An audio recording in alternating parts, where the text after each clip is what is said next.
ಉರಿಯುವಂತ ವಸ್ತು, ಶಾಖ ಮತ್ತೆ ಗಾಳಿ, ಮೂರು ವಸ್ತುಗಳು ಒಂದು ನಿರ್ದಿಷ್ಟ ಪ್ರಮಾಣದಲ್ಲಿ ಒಂದೆಡೆ ಸೇರಿದಾಗ ಬೆಂಕಿ ಆಗುತ್ತೆ. ಈ ಮೂರು ವಸ್ತುಗಳಲ್ಲಿ ಯಾವುದೊಂದು ವಸ್ತು ಇಲ್ಲ ಅಂತಂದ್ರೂ ಕೂಡ ಬೆಂಕಿ ಆಗೋದಿಲ್ಲ. ಹಾಗಾಗಿ ನಾವು ಬೆಂಕಿಯನ್ನ ಮೂರು ರೀತಿಯಲ್ಲಿ ಆರಿಸ್ತೀವಿ. ಮೂರು ರೀತಿ ಯಾವ್ದಪ್ಪ ಅಂದ್ರೆ, ಬೆಂಕಿ ಆಗಿರುತ್ತೆ ಅದನ್ನ ತಣಿಸುವಿಕೆ ರೀತಿಯಲ್ಲಿ ಆರಿಸೋದು.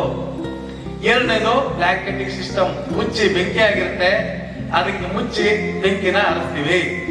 ಮೂರನೇದು ಡಿವೈಡಿಂಗ್ ಸಿಸ್ಟಮ್, ಅಂದ್ರೆ ಬೆಂಕಿ ಆಗಿರುತ್ತೆ, ಬೆಂಕಿ ಆಗಿರುವಂತಹ ವಸ್ತುಗಳನ್ನೇ ಸಪರೇಟ್ ಮಾಡಿ, ಆಗದಿರುವಂತಹ ವಸ್ತುಗಳನ್ನೇ ಸಪರೇಟ್ ಮಾಡಿ ಬೆಂಕಿನ ಆರಿಸೋದು ಮೂರನೇ ಸಿಸ್ಟಮ್.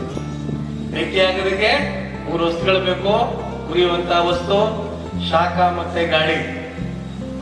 ಅದೇ ರೀತಿ ಬೆಂಕಿನ ನಾವು ತಣಿಸುವಿಕೆ, ಮುಚ್ಚುವಿಕೆ, ಬೇರ್ಪಡಿಸುವಿಕೆ, ಈ ಮೂರು ರೀತಿಯಲ್ಲಿ ಬೆಂಕಿನ ಆರಿಸ್ತೀವಿ.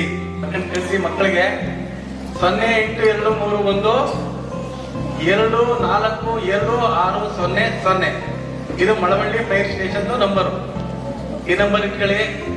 ನಂಬರ್ ಇಟ್ಕೊಂಡು ನಮ್ಗೆ ದಾಖಲೆ ಕರೆ ಮಾಡ್ಬೇಕು. ಆ ನಂಬರ್ಗೆ ಕರೆ ಮಾಡಿದ ನಂತರ ನಮ್ಗೆ ಕೂಲಂಕುಷವಾಗಿ ಸರಿಯಾದಂತ ವಿಳಾಸ ಕೊಟ್ಟು ಬೆಂಕಿ ಆದಂತ ಸ್ಥಳ, ಏನಕ್ಕೆ ಬೆಂಕಿ ಆಯ್ತು,